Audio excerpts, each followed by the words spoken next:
नमस्कार शेतकरी बांधवांनो, स्वागत आहे तुमचं किशोर दामेदार यूट्यूब चॅनलला. आणि आता हे जे झाड तुम्ही बघताय, 1 एप्रिल आज तारीख आहे. 1 एप्रिलला ही जी बाजू आहे ही इथून खालची, तर प्रत्येक बागामध्ये 3 कॉक 4 कॉक म्हणजे पाण्याचे टप्पे असतात.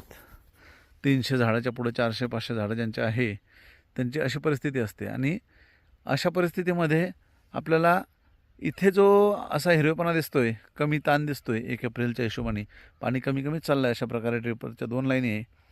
आणि ह्याच बागेत काही भागात जे तुम्हाला दाखवतो की जास्त ताण वाटतोय, हे तुम्हाला मी सांगतो की अशा वेळेस आपल्याला पाण्याची पद्धत कशी राहिली पाहिजे. आता हे जे आहे ह्याच्यासाठी आपल्याला करायचं आहे, 15 ते 20 तारखेला शेवटचं पाणी द्यायचं आहे, 15 तारखेला.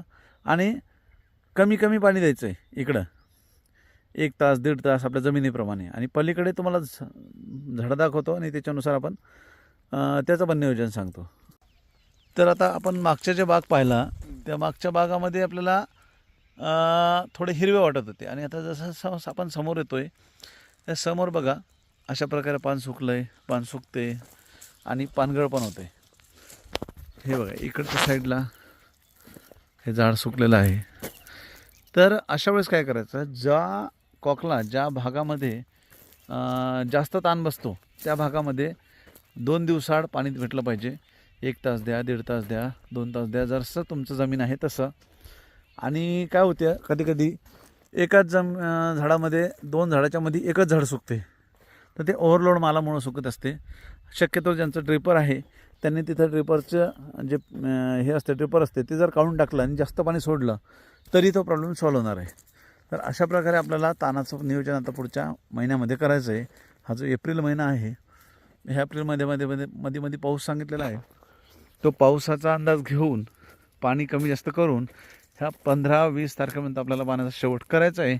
मे महिन्यात काय होईल की पहिल्या दुसऱ्या आठवड्यामध्ये थोडा पाऊस तर येईलच, जास्त येईल की नाही ते आपल्याला पुढच्या 15-20 दिवसामध्ये कळेल, पण थोडा आपल्याला येईलच, ढगाळ वातावरण होईलच.